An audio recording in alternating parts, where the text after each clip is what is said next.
Hey future me, past you is back again with another Quideo. Hope that you're doing a-okay over there in the future and feel a lot better about yourself. We've got Unit 3 and 4 lined up for us today, so let's get started. For the basic problem, we had to calculate the mean and the standard deviation of a given data set in two different situations. The problem was about Rotter partners planning a major investment for their company. They are uncertain of their profit, but can determine the approximate profit with the given table in the problem. We were tasked with calculating the mean profit and the standard deviation of the profit, along with calculating the mean and the standard deviation of the retention formula.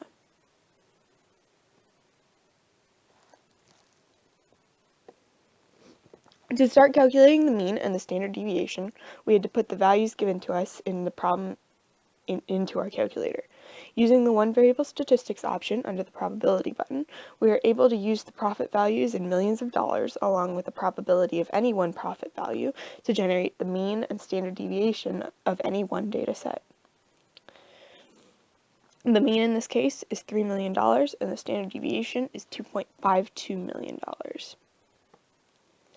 For the second part of this problem, we were presented with a retention formula for the amount of money that the company would need to pay back to its source.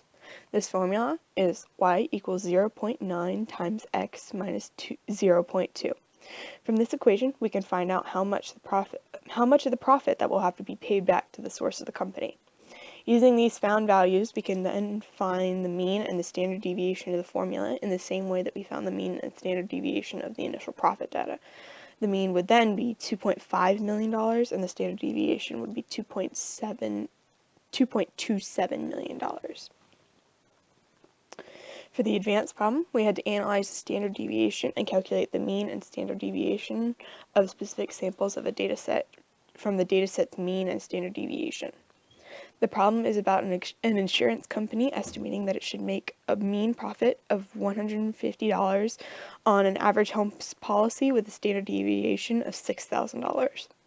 We had to not only state why the standard deviation is so high, but also calculate the mean and standard deviation with 2 houses in the sample, and then with 10,000 housing policies in the sample. Our final task in this problem was to state if the company would be profitable in their sales of housing policies. To start in our description on the reasoning on why the standard deviation is so large, we first have to consider the size of the houses in general and how that affects the house policy. As the size of the house goes up, the price of the housing policy gets bigger as the house size does.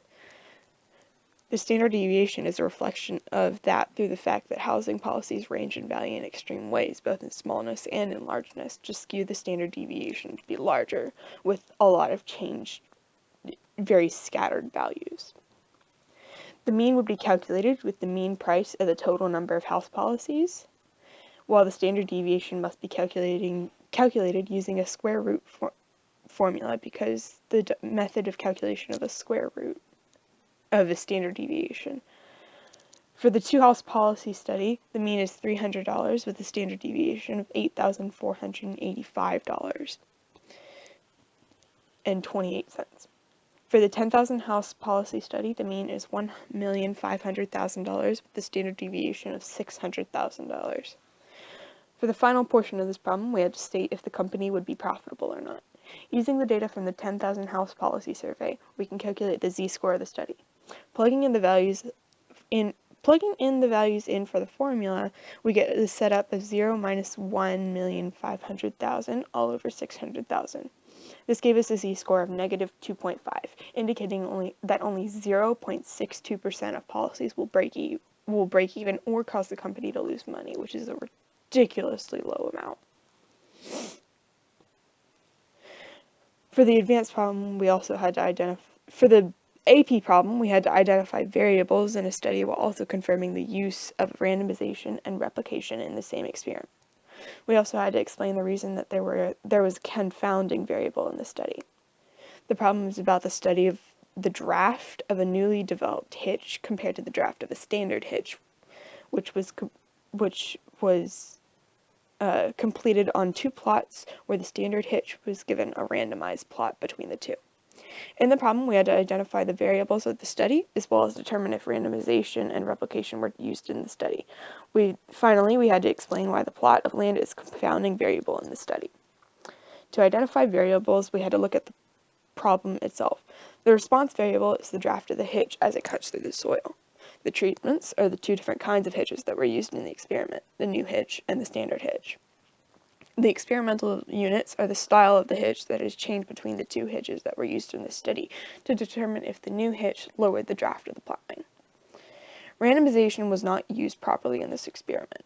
This is because the two plots could have been completely different in soil consistency, so having more plots to test with the plow could have created a much better study with a well-controlled control variable.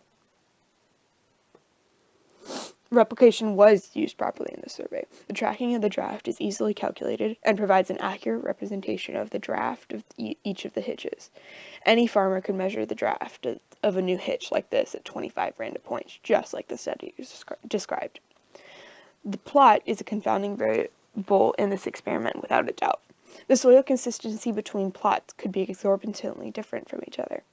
Using the method that I described 2 slides ago, the experiment could become much more standardized and be a lot less skewed because the multiple data sets that would come together over the course of the experiment to give the mean draft of the new hitch and the standard hitch would provide a better and non-confounding variable that wouldn't affect the experiment at all.